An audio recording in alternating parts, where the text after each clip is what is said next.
Investigators race to stop a serial bomber who sends his deadly parcels by mail.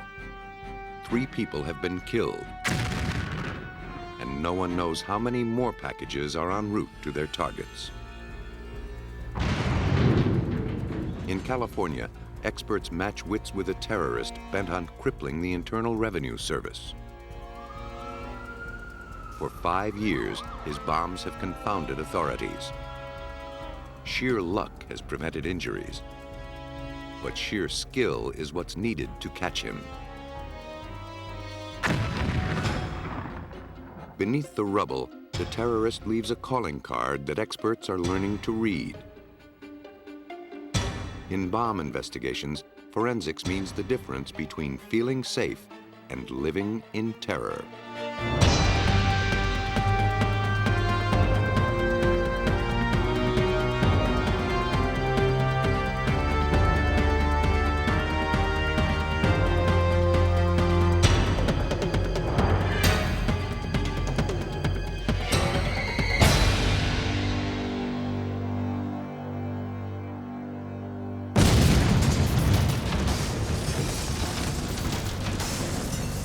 Fear is the terrorist's greatest ally. To achieve his ends, he doesn't care who dies. He can strike anywhere, anytime. And though his crimes are carefully plotted, their effect seems horribly random. When bombs are his weapon of choice, he can kill from a distance. In Birmingham, Alabama, 2 weeks before Christmas 1989, Helen Vance accepted a package addressed to her husband, Robert.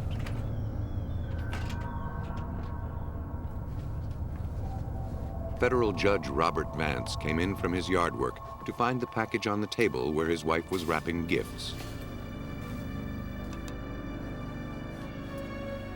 Believing it contained magazines he'd been waiting for, he cut the string and opened the box.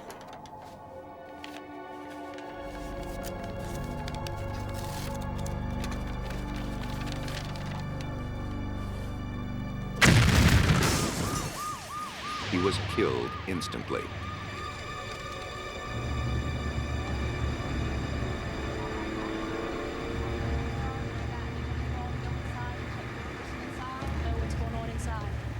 When paramedics arrived on the scene, they tried to help Helen Vance, who was standing nearby when the bomb exploded. She was temporarily deafened from the blast and in shock, unable to speak.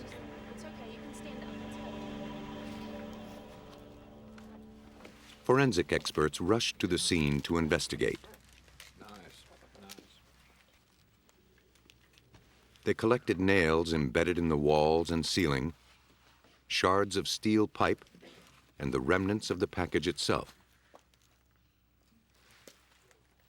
The explosion had hurled the shrapnel up to 3,600 miles per hour.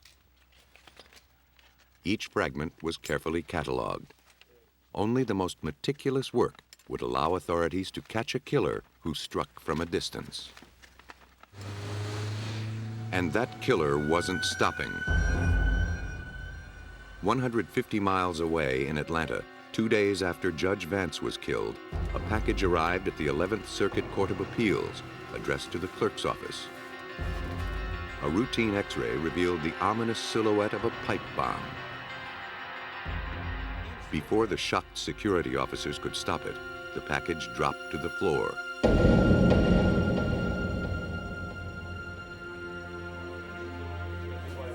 The officers immediately evacuated the building and called bomb technicians.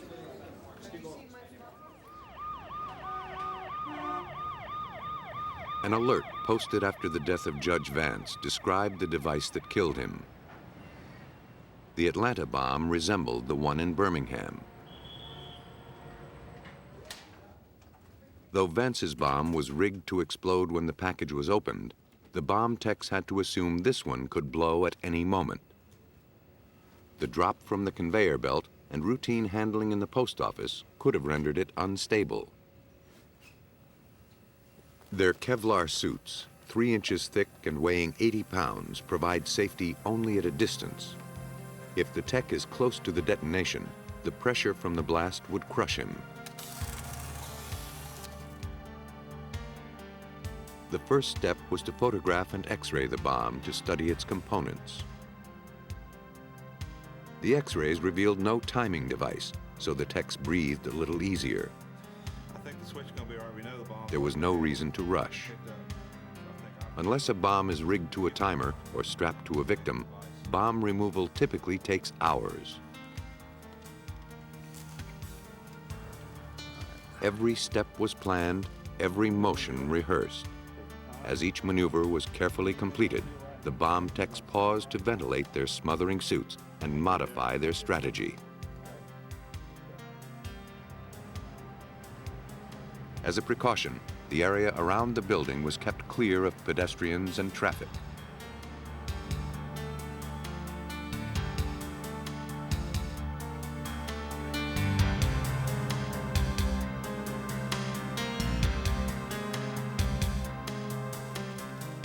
Throughout the delicate operation, their hands remained uncovered to assure they kept a secure grip.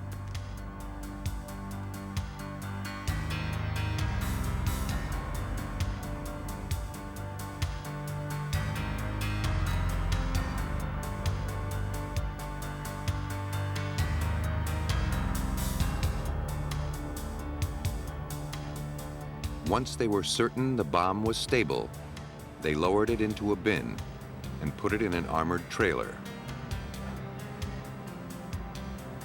Police cars and motorcycles cleared a safe area around the vehicle. The convoy took the least populated route to the bomb range at the city landfill. The package was rendered safe, but this second bomb in 2 days had enormous impact. It suggested a serial bomber. Alcohol, tobacco, and firearms Special Agent Brian Hoback was assigned to the case. You got to remember who the targets were. 1, a judge, a federal judge. 2, people at the 11th Circuit Court of Appeals who had nothing to do with the judicial system other than administrative matters. But the bomber wasn't through.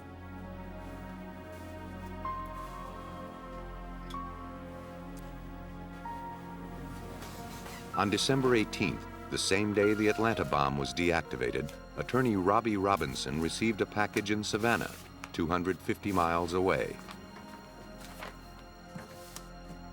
Like Judge Vance, Robinson had no reason to suspect anything sinister about the package sitting on his desk a week before Christmas.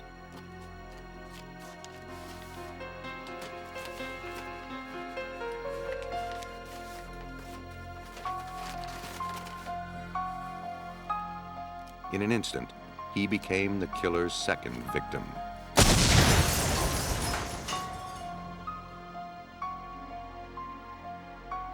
Investigators mapped out the direction of the explosion to better estimate the size of the bomb. They set up a grid and began the tedious task of collecting even the tiniest shreds of evidence. When investigators go to a crime scene, they're looking for physical evidence. That evidence in a bombing scene is everywhere. It's on the ceilings, it's on the ground, it's in the walls, it's in the furniture, it's in the victim's body, it's on the victim's clothing. First we photograph, then we grid the room so that we know exactly where that piece of evidence came from and we can articulate that to a jury. We got down on our hands and knees and collected that evidence, sifted it, stick it over a screen, shake the debris to see if we can't find components of whatever the device was that exploded. In that particular case, it was a pipe bomb inside of a cardboard box. One of the more insidious aspects of the bomb was the fact that dozens of nails, seen here in X-rays of the victim's body, were packed around the pipe, increasing the deadliness of the explosion. These nails matched those from Judge Vance's bomb and the package intercepted at the courthouse in Atlanta. The wrapping, found almost intact in Robinson's trash can, was also comparable to the other bombs. With 3 bombs in 2 days, time was precious. Agent Hoback and his multi-agency team struggled to find a link between the three targets. Why would someone single out this particular lawyer, judge, and court building? The bombing seemed like random strikes against the legal system. If that were true, the bomber would be hard to predict and harder to catch. They couldn't anticipate who the next victim might be, and it was likely that the bomb was already in the mail. His shot is peeled backwards on that. In the lab, experts studied the nails, pieces of pipe, bits of wire, and package remnants collected from the exploded bombs. They took inventory of the most minute details. Barely perceptible markings, fragments of logos, tiny pieces of packaging, all may lead to manufacturers or retail outlets or directly to a killer. But in this case, the items surviving the blast were too generic to tell them anything.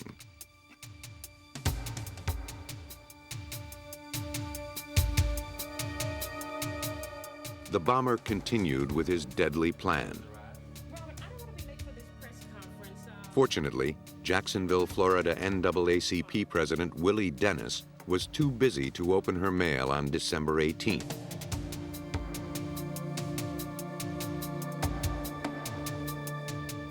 Learning of Robinson's death in Savannah and warned by her friends to be wary of any packages, she called her secretary the next day to advise him not to open the parcel on her desk. What she later did was call the sheriff's department down there in Jacksonville and requested them to look at a package that to her seemed somewhat suspicious.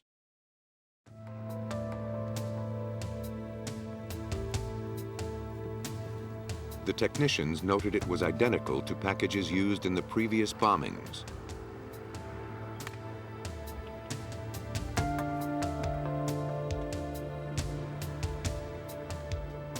They photographed and x-rayed it to see if their suspicions were justified. You got a power supply, you got wires going into an unknown dense substance. The x-rays disclosed a device that matched the other bombs, so investigators had the advantage of knowing what they were dealing with. First thing we want to do is disrupt. The technicians used a mechanical device to disable its firing system.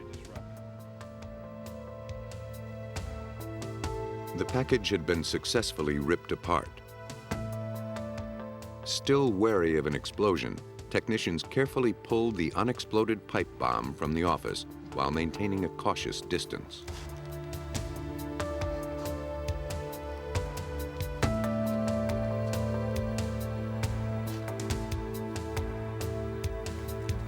It was brought to a bomb range, studied, rendered safe, and carefully dismantled.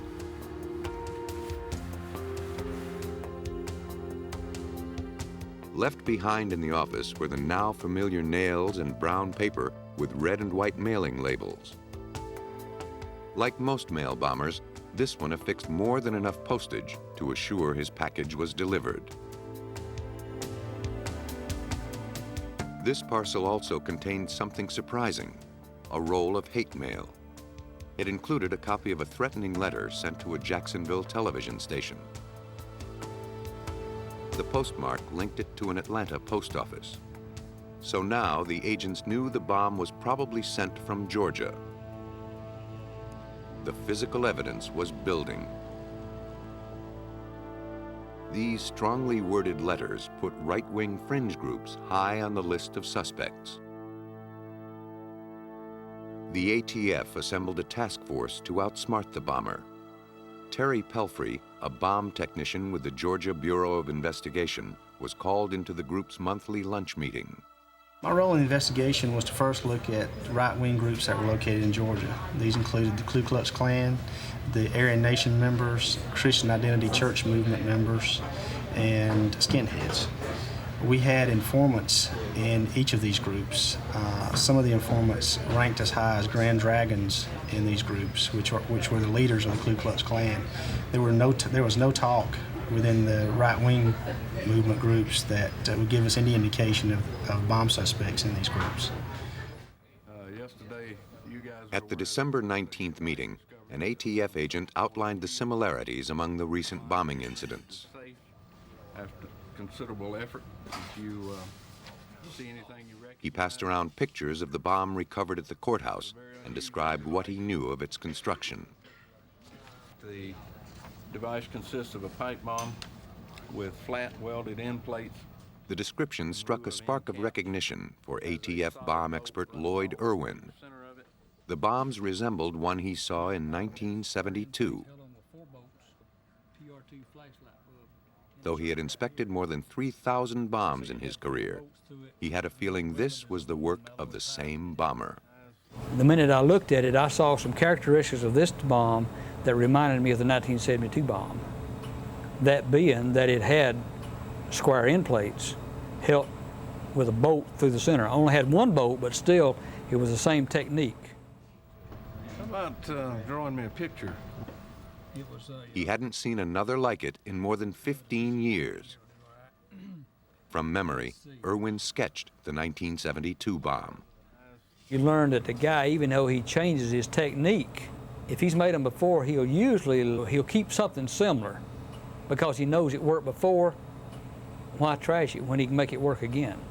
So he might modify it, but he'll still have some similarities of something that he's done before. Did we get him? Yeah.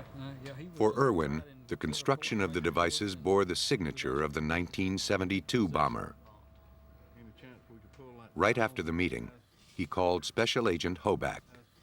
So Lloyd Irwin called me back at the office to advise me that he had seen only one other device like this in all the years that he had been involved in these types of investigations, and he gave me the name of the man who had been convicted of possessing that device in 1972.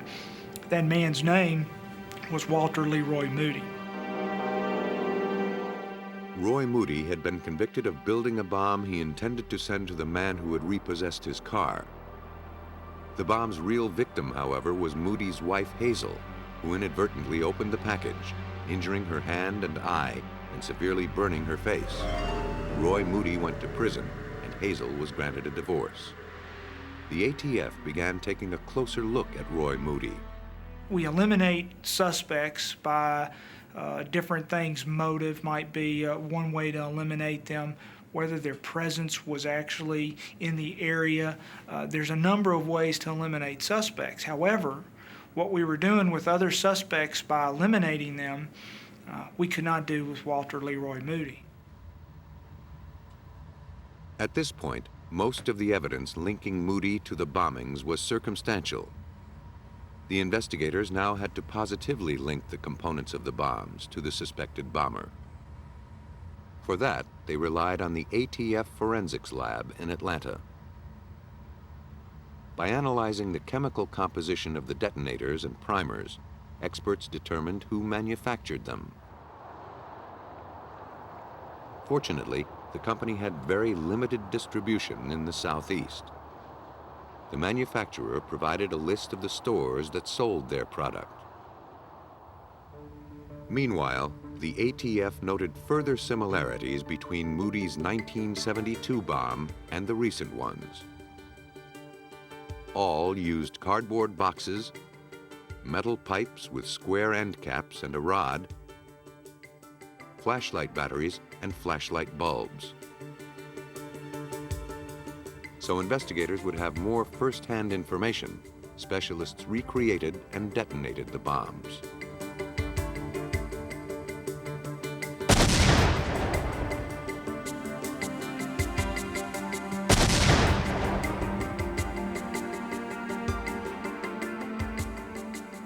When powder packed inside a sealed pipe is ignited, it quickly converts from solid to gas. The resulting pressure is enormous. In an instant, the pipe bursts, sending razor-sharp fragments of steel and nails in all directions at deadly speed.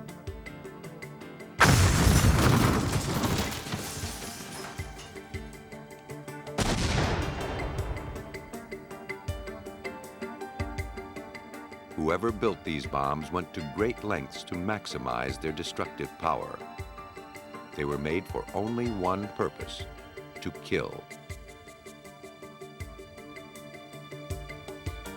A behavioral profile described the killer as a white male, working and living alone or with one other person, disciplined, educated, self-structured, meticulous, and cowardly. He believed his current job was beneath him. Presented with that profile, Terry Pelfrey recognized the precise description of the man he had been investigating, Roy Moody. Bill Hagmeyer with the FBI did the psychological profiling. He did not know Walter Leroy Moody at all. And so I sat during the meetings with Mr. Hagmeyer. He read the psychological profile that he had written up, and he wrote Mr. Moody's life story in that profile. It was really rather scary. The weight of the combined evidence was enough to obtain a search warrant.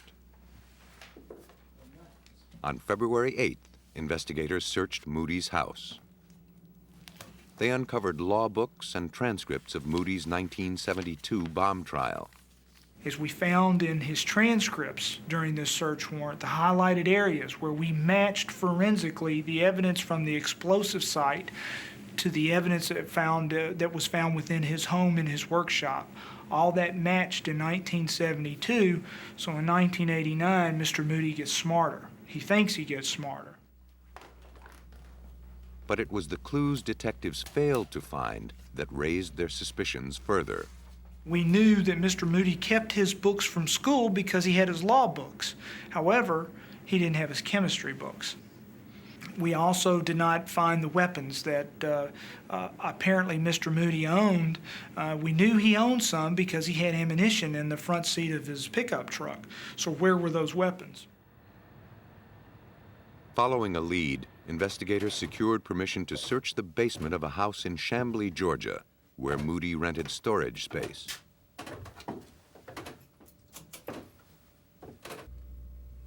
They found a pipe with caps screwed onto each end. The caps had holes drilled through them, and one of the ends had a nut welded atop it, ready for a rod to be threaded through. One of the investigators on the scene was ATF Special Agent David Hicks. All ATF agents are trained in our basic school to identify improvised explosive devices, and the most basic and most commonly used improvised explosive device in this country is a pipe bomb. And so when you see a pipe nipple with end caps affixed, I automatically think that potentially we've got a pipe bomb. Hicks took the pipe to chemist Lloyd Irwin, who suspected Roy Moody's handiwork early in the investigation. Irwin scraped the pipe in search of explosive residue.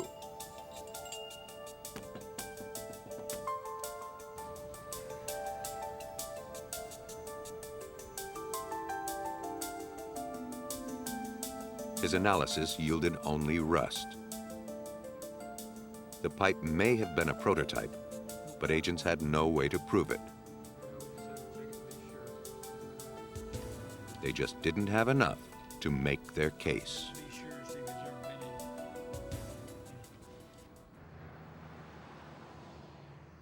In their search for more evidence in the mail bombings, investigators went to stores that sold the brand of primers used in the bombs. Their hunt led them to the Shootin' Iron gun shop in Griffin, Georgia. An employee remembered selling a 4-pound keg of Red Dot smokeless powder and 4,000 handgun primers in December of 1989.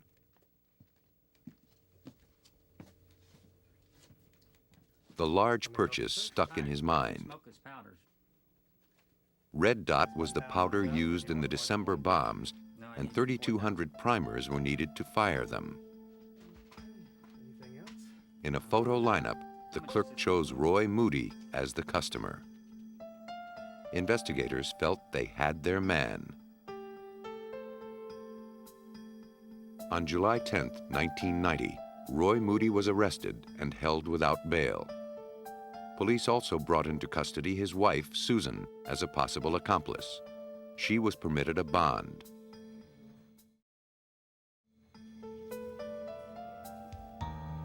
Susan Moody was allowed to plead guilty to a lesser charge of conspiracy in exchange for her complete cooperation.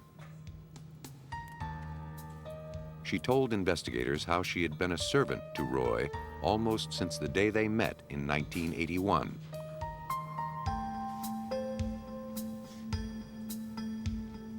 She said Roy taught her to cover her trail, use disguises, buy materials, and mail packages far from home.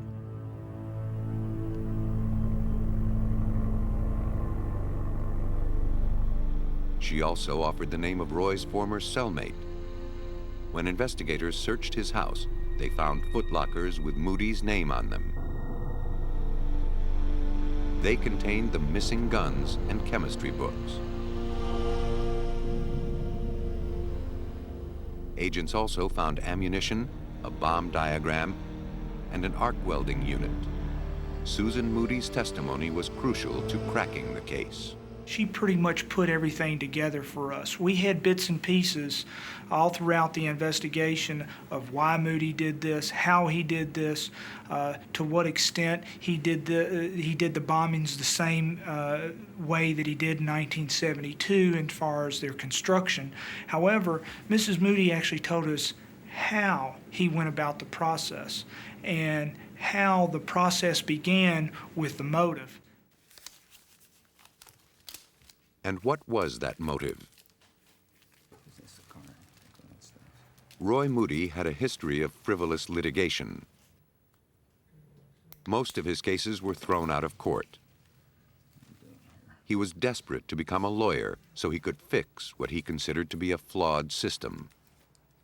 But he was denied the bar exam because of his 1972 felony conviction for creating the bomb that injured his first wife. When he failed to have the conviction overturned, Moody swore revenge against the judicial system. He started with Judge Robert Vance, who had written an opinion denying his appeal. Moody was caught through dedicated investigative work, detailed forensics, and the sharp memory of bomb investigator Lloyd Irwin. We have a computer system at ATF that matches up bomb components, and it's a very valuable computer system, and we're continuously refining that computer system. It's amazing what it can do. You can enter the components you have from a device, and it will tell you if there have ever been any similar devices constructed. Well, in this particular case, Lloyd beat the computer, and there's no substitute for experience like Lloyd has. The legal system that Roy Moody felt had failed him did not fail the citizens he terrorized. In June 1991, the jury sentenced him to 7 life terms plus 400 years, later changed to the death penalty. Moody's twisted agenda relied on the U.S. mail to deliver his bombs to specific people. But other terrorists are not so particular about who they murder. The Oklahoma City bombing was thought to be a strike against government. In the process of destroying the building, 168 citizens were killed. When a terrorist targets the government, there's no predicting how or when he'll attack.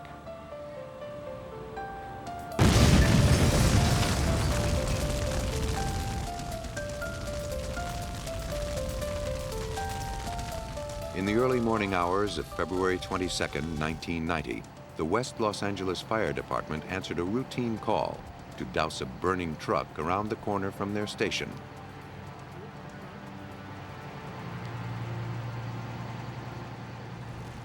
But this was no standard vehicle fire. The truck, parked in front of an office building, contained 5 55-gallon barrels and clusters of pipes in its bed, all tilted toward the building. The pipes were improvised mortars designed to lob pipe bombs. Some had already launched. To keep the barrels from rupturing, firefighters used gentle pressure to cool them and extinguish the fire. Bomb technicians were called in. Members of the Los Angeles Police Department bomb squad rushed to the scene. As they suited up, firefighters explained what they had found.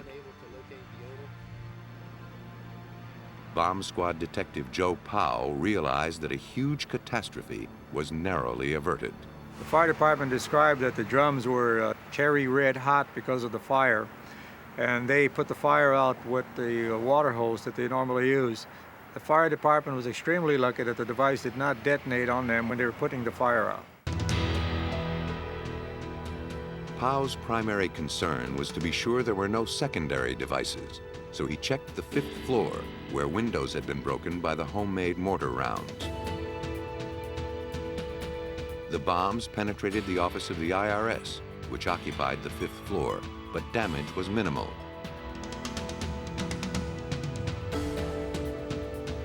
Then he and his partner cautiously approached the truck.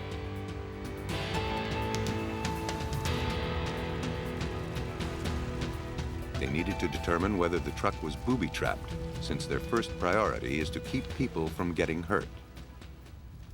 Once the area was evacuated, we went up and took individual samples out of each drum, analyzed them at the scene visually, and then sent them back to the lab for a scientific evaluation to see what the chemical structure was. The contents of the barrels were sent to the lab. Using a gas chromatograph, the samples were broken down into their chemical components.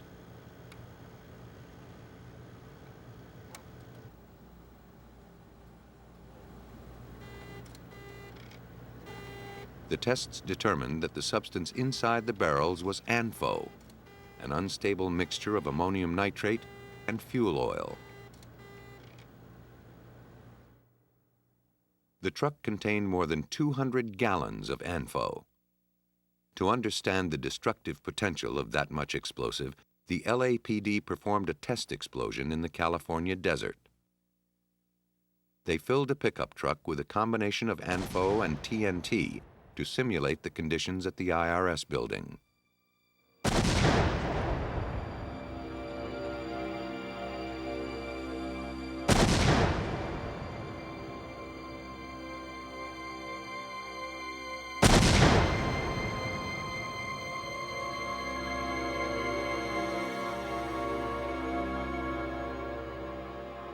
The truck had been obliterated.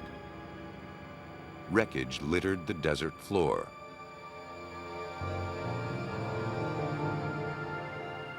Nothing recognizable was left behind. In an urban setting, the damage from such an explosion would have been colossal, says FBI Special Agent Nick Buon. That is almost the equivalent of 1,600 pounds of TNT. This is a high explosive. The blast would have gone out in all directions and done extreme damage for many blocks. The only thing that would have made it more devastating is had this same truck been confined as if in the parking garage, the effect would have been something like Oklahoma City. In fact, the parking garage was the scene of a potential bombing less than 2 years earlier. In that case, too, disaster was narrowly averted.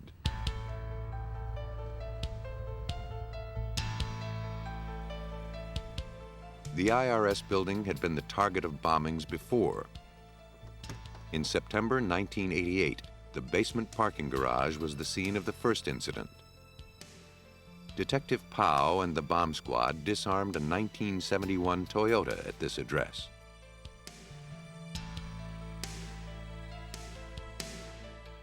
It contained a water heater filled with ANFO.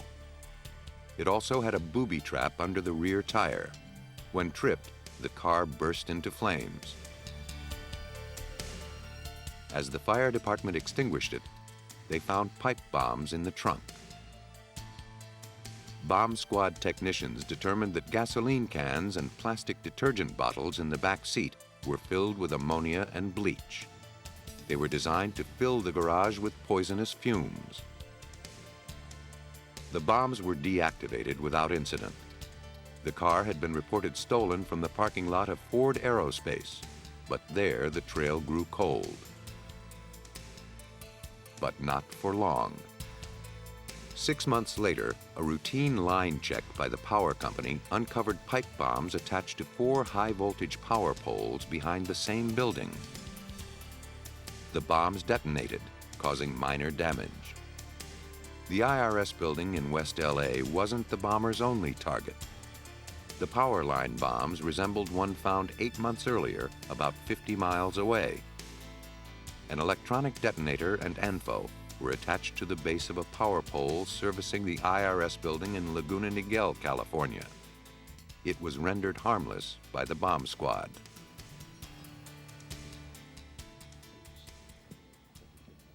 It was clear the bombings were related.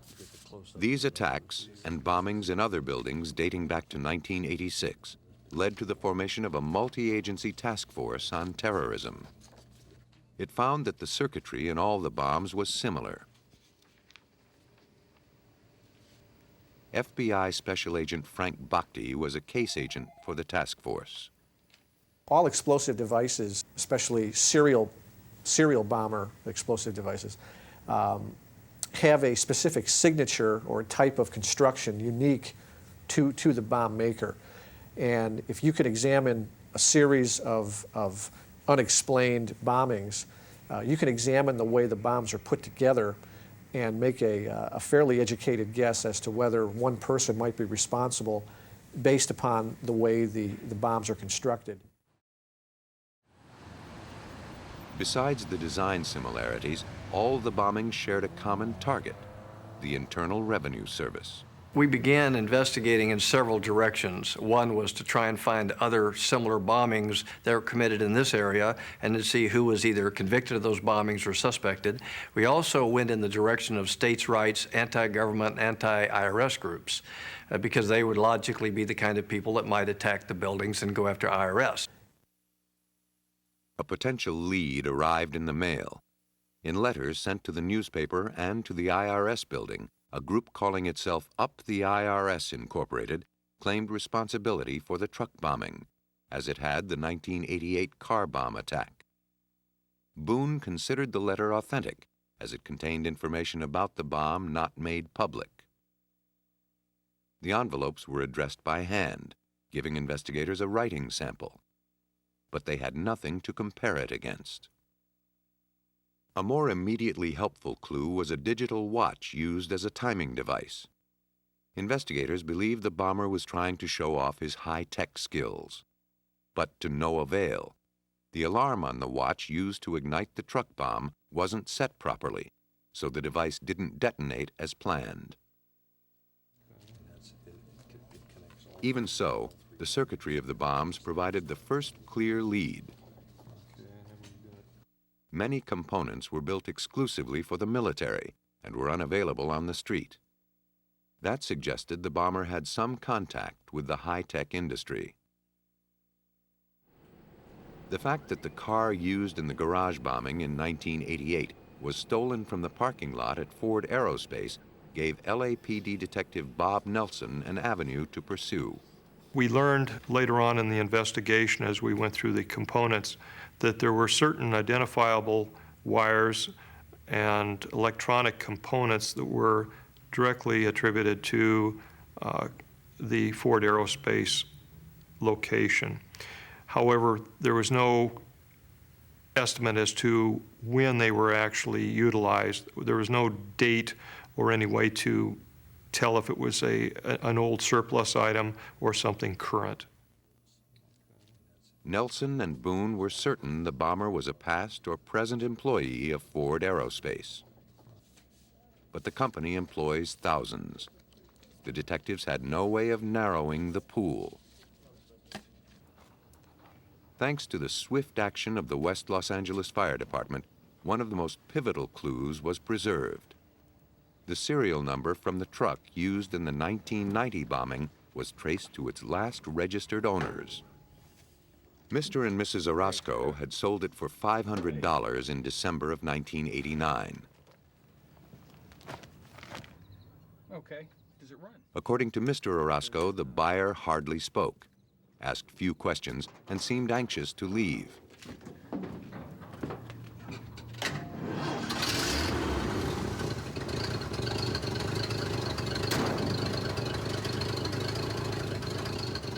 He didn't haggle over the price, and he paid cash. The name he signed on the title form was James T. Harmon.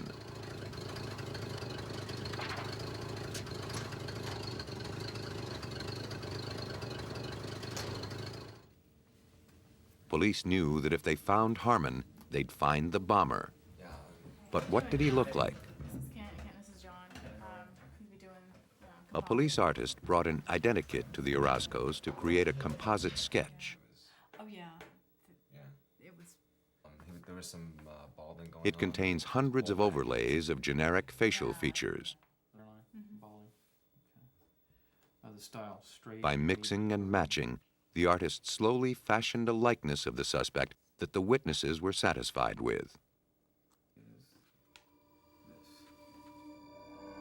An initial check with FBI, ATF, and LAPD files came up empty. In the meantime, the bomber struck again. On the morning of March 31st, 1991, mortar fire buffeted the parking lot and roof of the IRS Service Center in Fresno, California. No one was hurt. The 13 missiles were launched from a vacant lot, where investigators collected extension cords, wiring, and crumpled newspaper used as packing. They also picked up a digital watch timing device and aerospace circuitry. Agent Boone knew the same bomber was responsible, and he knew he and Detective Nelson were getting closer to catching him. I took one look at it, saw many of our components, and knew this is our bomber again. This is our serial bomber. But this time he slipped up, and we got the major break of the case. One of those components was what we call a heat sink. It's simply a piece of metal that disperses heat. Boone believed the specialized component was probably made by Ford Aerospace. He needed to learn more about it, but everyone at the plant was a potential suspect. Who could he trust? Discreet inquiries about the component brought him nothing. Frustrated, getting nowhere, he showed it to the assembly engineer, taking the chance he wasn't the bomber. He walked down one corridor, turned the corner, walked down another, reached into a bin, and handed me an identical heat sink. I can't tell you what the feeling was like at that point. It was the most exciting part of the case ever, and I also began to look around quite concerned that I'm now standing here with the heat sink in my hand, and there's every possibility that the bomber is 2 tables away, is on the assembly line, is the engineer around the corner. We got out of there about as fast as we could get away from the assembly line and back off the floor. Although identifying numbers had been filed off, the components were ringed with red paint. The engineer explained that meant they were defective and pulled off the line. This considerably narrowed down the possible areas at Ford Aerospace. Only 84 of them were ever manufactured, and 9 of them only had been pulled off the line as defective. So now we really had 4 of 9 in the entire world. Hello, sir. Thanks for seeing us. Investigators brought the composite sketch to the manager of the engineering lab, the most likely source of the heat sink.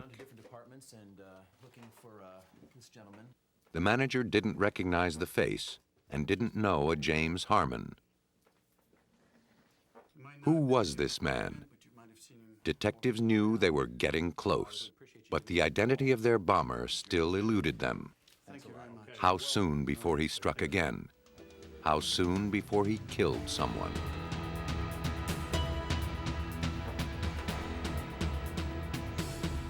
As their search for the bomber continued, Agent Boone and Detective Nelson received a call from the lab manager. After thinking about it, he did in fact recognize the face in the police sketch. It bore a resemblance to an engineer in the large-scale inspection lab. It looked like a man named Dean Harvey Hicks. The investigators raced back to Ford Aerospace. At his desk, they found anti-IRS cartoons, and in his employee file were writing samples that matched the handwriting on the envelopes of the letters that claimed responsibility. Once we reached a part of the investigation where we were at Ford Aerospace, and Nick Buon pulled open the personnel file and made the comparison with the photograph and the handprinting and handwriting, we knew that Dean Harvey Hicks was our suspect. Digging deeper, agents learned that on January 17, 1990, a man named James T. Harmon purchased 700 pounds of ammonium nitrate fertilizer, the main ingredient of ANFO, at the Orange County Farm Supply Company. James T. Harmon was the name on the DMV form submitted after the purchase of the truck used in the 1990 bombing. The handwriting on the receipt matched that of Dean Harvey Hicks. Incriminating handwriting was also found at the scene of the Fresno bombing, placing Hicks at the scene. He had figured on some newspaper how far his mortar bombs would fire, how much powder would send the bomb how far, and he had worked this out on this piece of newspaper. He then wadded that up and actually used it for packing in the Fresno device. We had that also. When we straightened that out and were able to look at the numbers on a flat surface, we were able to actually also match those to his handwriting. Agent Buon and Detective Nelson tallied the evidence. Hicks had been off work when each of the bombs was planted. He had access to all of the items linked to Ford Aerospace. He matched the description of the purchaser of the truck used in 1990, and his handwriting matched the letters claiming responsibility. But detectives didn't know if he was acting alone. Before they arrested him, they kept an eye on him. Surveillance continued while the arrest warrant and search warrants were being prepared, while we looked into his past to determine whether or not there was other people involved with him. At a point in the investigation, we believed that there may be some interest in him constructing another device. We initiated the search warrant and the arrest warrant the following day. His arrest came on July 11, 1991. Hicks was brought to a hotel room for interview. There, he seemed pleased to provide details about the bombings. He especially liked to answer technical questions the investigators could not figure out. By the time we had finished the interview, Dean Hicks had made a complete confession and described to us in great detail how he put together and delivered most of the bombs. He actually had some loss of recollection on some of them because it was just too long ago, but he was incredibly detailed on all of the more recent bombings, how he meticulously put them together and how he constructed them and how he delivered them to the site. While Buon and Nelson interviewed Hicks, forensics experts searched his house and garage. There, they found bombs in progress, circuits, ammonium nitrate, and false ID bearing the name of James T. Harmon. The story became very clear.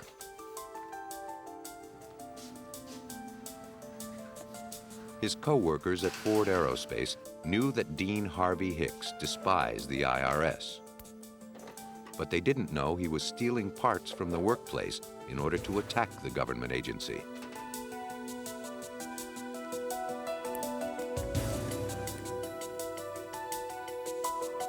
In 1981, Hicks had claimed an $8,500 income tax deduction, a contribution to an organization that the IRS did not consider nonprofit. It denied the deduction. Hicks claimed that the IRS employee he spoke with laughed at him, so he used his electronics expertise to exact his revenge. Though he claimed to be part of a group, the Task Force on Terrorism determined that Hicks acted alone. Organized groups are not always responsible for acts of domestic terrorism. One person can do just as much damage with a little bit of explosive knowledge as an entire terrorist organization. And I think in the past, we would always tend to look at the organized terrorist organizations being responsible for some of the acts.